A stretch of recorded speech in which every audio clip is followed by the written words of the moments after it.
우리 교회가 10년 전에 2011년도에 인천에 있는 불로동에서 시작을 해서 하나님의 은혜 가운데 잘 성장해 오다가 지난 2020년 6월에 하나님께서 이곳 르호봇 넓은 우물로 인도해 주셨습니다. 르호봇 공동체에 참여할 수 있도록 길을 열어주신 하나님께 영광 돌리고, 그리고 어시스트 미션, 특별히 김포명성교회 김학봉 목사님께 감사의 말씀을 이 시간을 빌어서 다시 한번 전하고 싶어요. 모든 인생의 사건들을 통해서 마침내 선을 이루신 하나님, 그 하나님의 예비하심, 그 하나님의 인도하심, 그 하나님의 붙들어 주심, 하나님의 축복하심, 하나님께서 우리를 안아주시는 모든 것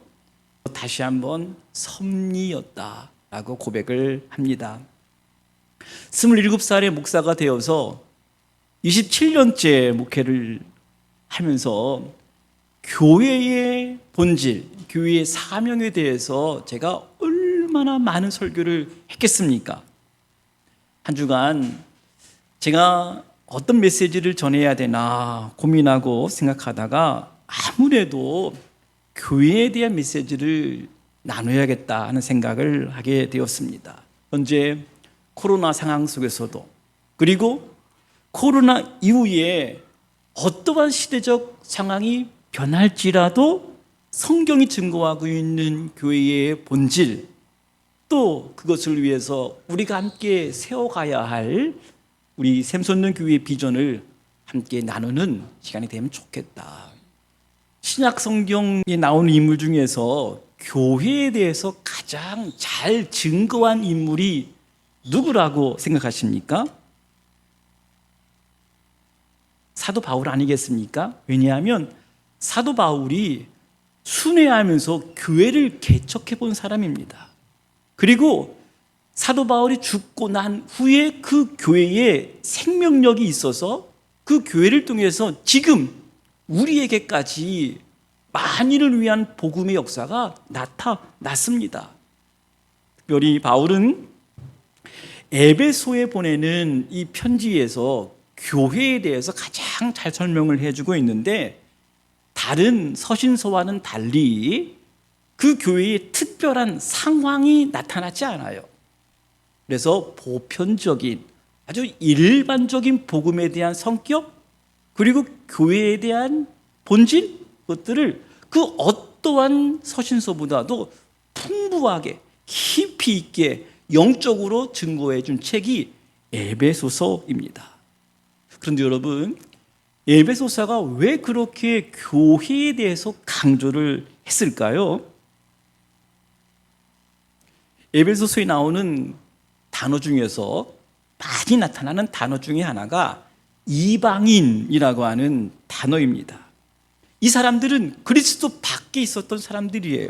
그리고 언약의 약속에 대해서는 외인이었던 사람입니다. 소망도 없었습니다. 하나님도 없는 사람이었습니다. 그런데 이 사람들이 그리스도로 말미암아 그리스도의 피를 통해서 그리스도 안에서 이 사람들도 하나님의 선택된 백성, 하나님의 교회의 성도가 되었다고 하는 것을 유난히도 강조하고 싶었던 것 같습니다. 아마도 추측하건대 그 소아시아 지역, 지금의 터키 지역이죠. 거기에 유대인들과 이방인들이 함께 섞여서 에베소 교회가 이루어진 것 같아요.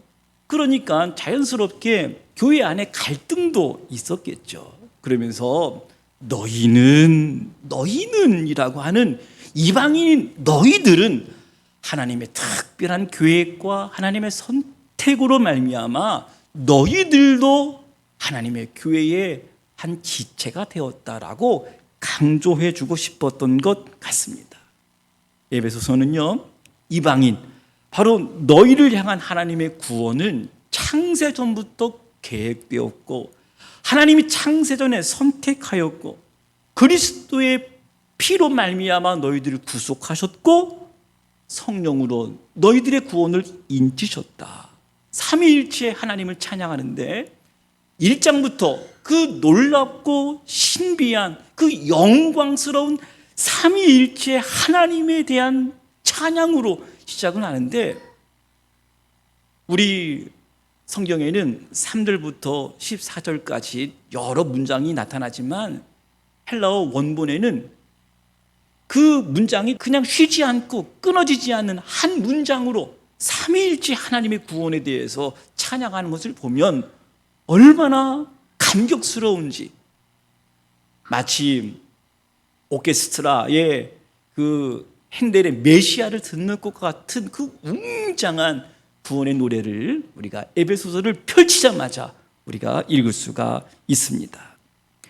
교회는 특히 에베소서에서는 하나님이 선택한 공동체다. 만물의 중심인 기관이다. 하나님의 나라를 상속하게 될 특별한 공동체다. 그리스도를 머리로 하는 그리스도의 몸이다.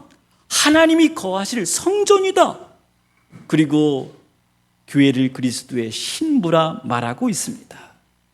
그런데 저는 에베소서에 나타나는 여러 가지 교회에 대한 비유 중에서 오늘 우리 샘솟는 교회가 함께 비전으로 추구해야 될 교회의 가치가 있다면 성경이 말하고 있는 가족 개념으로 함께 이해를 하고 우리 교회가 추구해야 될 사명과 비전이 바로 여기 있다 생각되어서 함께 말씀을 나누고 싶습니다.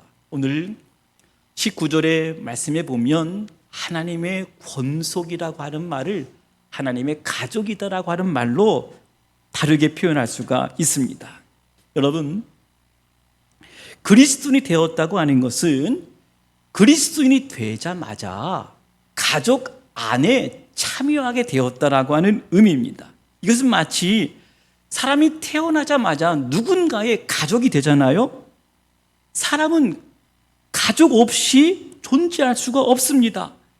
가족 안에서 우리의 정체성도 있습니다. 너는 누구의 아들? 가족은 운명입니다. 그리고 가족 안에서 우리는 성장하게 되어 있습니다.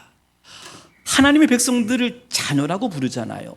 그리고 그리스도의 피를 함께 나눈 사람이라고 해서 형제요, 자매라고 말하잖아요. 그리고 그 하나님을 우리의 하나님 아버지라고 부르잖아요. 이 가족 안에 갓 태어난 어린아이도 있고 사춘기와 같은 방황하는 자녀들도 있고 아비의 역할을 하는 사람도 있고 어떤 일은 어미처럼 품어주고 기다려주고 안아주는 역할을 하는 사람도 있습니다. 가장 건강한 교회는 어떤 교회일까? 바로 산부인과와 같은 교회, 영적인 자녀들이 많이 태어나는 교회가 가장 건강하다. 여러분 한번 물어볼게요. 집 나간 자녀 가족입니까? 가족이 아닙니까?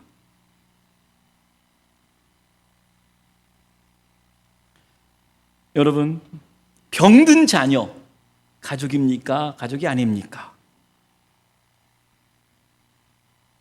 네, 사춘기 자녀들이 방황하고 저항하잖아요. 그런 사람들이 우리의 가족이 아닐까요? 곰곰이 생각해 보십시오.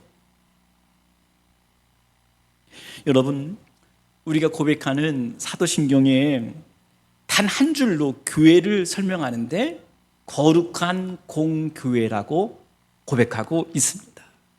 여러분, 다시 물어보겠어요. 여러분, 교회가 거룩합니까? 다시 물어요. 정말 교회가 거룩합니까? 여러분 아시죠?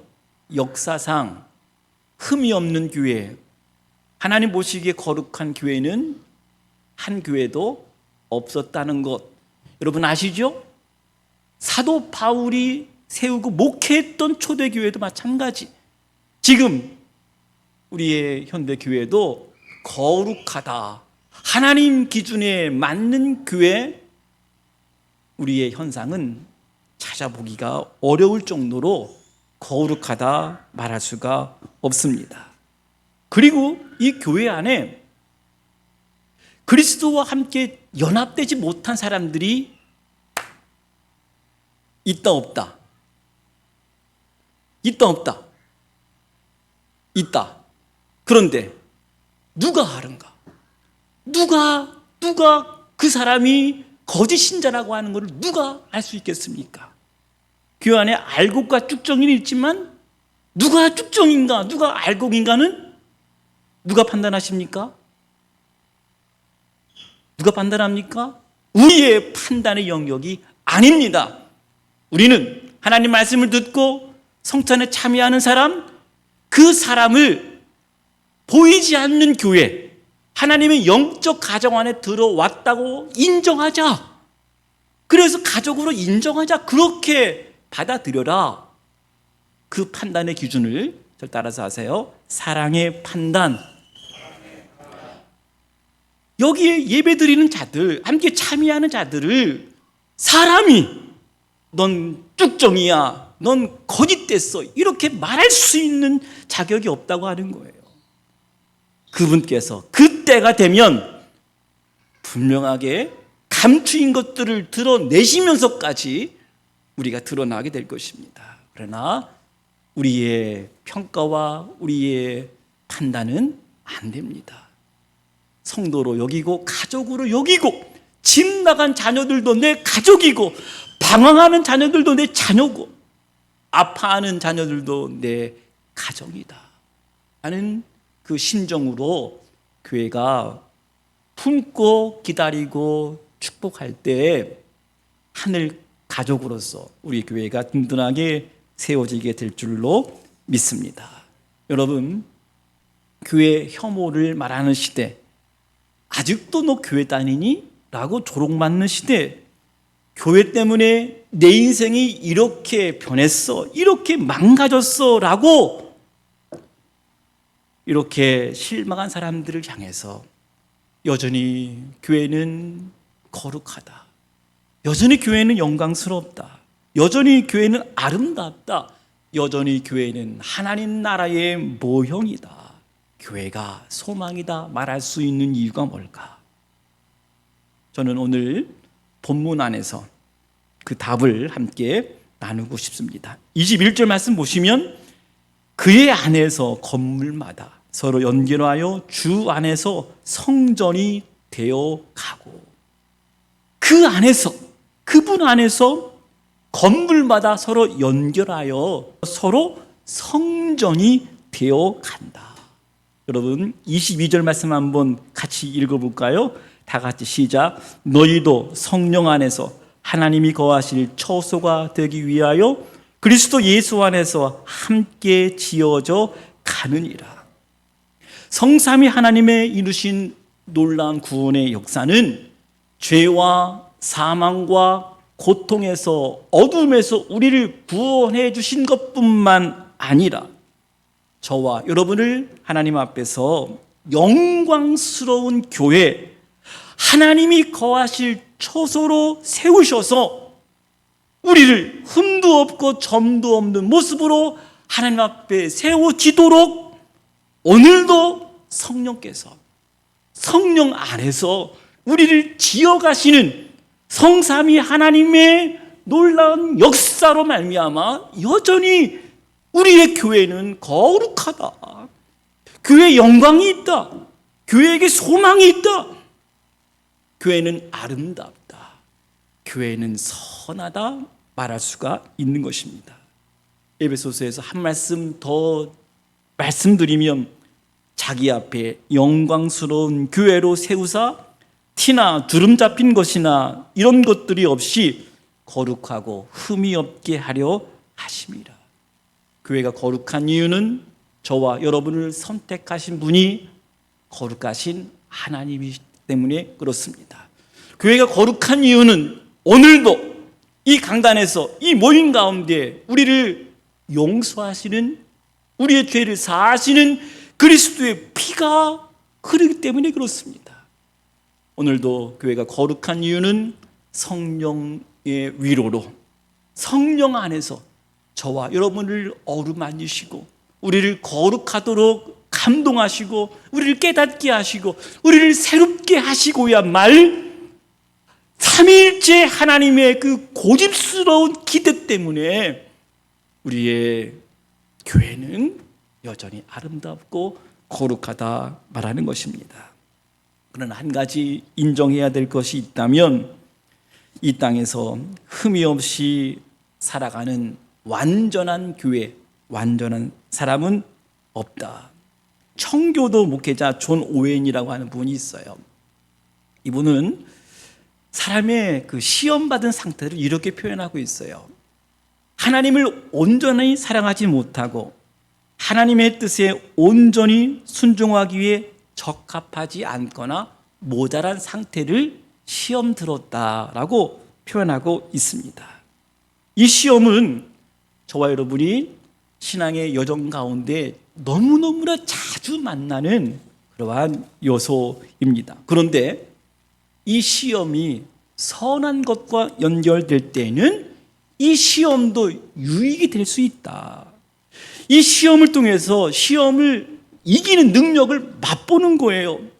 그리고 시험에 빠져 있을 때, 야, 내가 이렇게 완악한 존재였나? 내가 이렇게 연약한 존재였나? 내가 이렇게 부패한 모습이 있었구나 깨닫게 하시는 하나님의 선한 도구로 사용되어질 수 있다고 하는 것입니다. 뿐만 아니라 시험 당할 때마다 하나님을 의지하는, 하나님을 바라보는, 하나님의 사랑을 기억하는, 그래서 이 시험을 통해서 하나님과 더 가까워진다면 이것은 선한 역사다. 땅에 속한 많은 교회들 우리가 봐도 여러 가지 시험과 또 유혹들이 많이 있습니다. 이럴 때 저와 여러분이 교회는 거룩한 곳이다. 오늘도 성령께서 우리를 거룩하게 하신다. 이 확신이 없으면 예수 그리스도가 보이지가 않습니다. 하나님의 영광이 느껴지지가 않아요. 문제만 보이고 자기만 보이고 암울한 현실만 보이게 됩니다.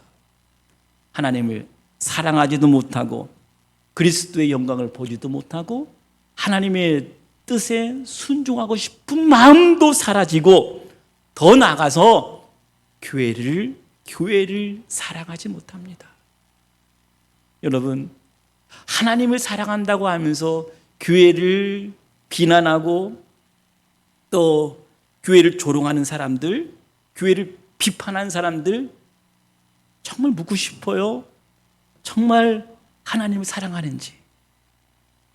하나님을 사랑하는 사람은 당연히 교회를, 우리의 몸된 교회를, 신부된 교회를 거룩하고 흠이 없는 아름다운 교회로 세워가시고자 하시는 성령님의 뜻에 순종하고, 비록 지금 아픔이 있고 지금 혼란이 있고 지금 분쟁이 있는 교회라 할지라도 성령께서 성령 안에서 성령의 위로를 통해서 하나님의 그 선한 역사, 모든 것, 모든 만사가 결국 오늘 지금 여기에서 너는 하나님을 지금 사랑하고 있는가?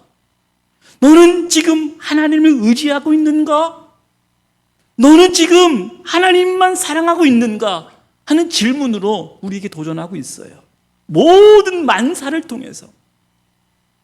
오늘 함께 예배하는 우리 믿음의 성도님들, 오늘 이 시간 성령 안에서 우리를 위로하사 우리의 교회들을 만지시고 또 새롭게 하시고 세워가시는 놀라운 하나님의 역사를 우리가 기대하면서 바라보면서 1주년을 맞이한 우리 샘솟는 교회가 이 거룩한 공동체로 멋지게 아름답게 선하게 지어나갈 수 있도록 여러분 꼭 기도해 주시기를 간절히 바랍니다.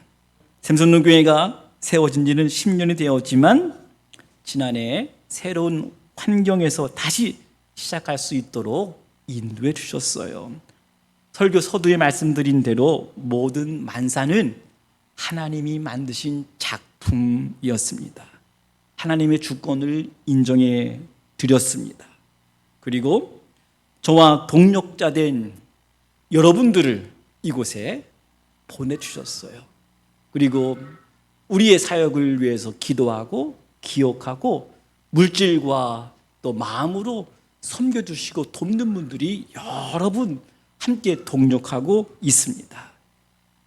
내년도에는 더 아름답게, 더 거룩하게, 더 멋지게 세워질 샘솟는 교회를 기대해 주시고 중보로 협력해 주셔서 특별히 이 로봇에 함께 참여하는 모든 교회들이 교회마다 하나님 기뻐하시는 교회, 특별히 우리 샘솟는 교회는 하늘 가족 안에서 서로 끌어안고 기도해주고 격려하고 서로 소망으로 서로 축복하면서 놀라운 하나님의 은혜를 입는 샘솟는 교회가, 그리고 우리 로봇 공동체가 되어지기를 주님의 이름으로 간절히 축원합니다.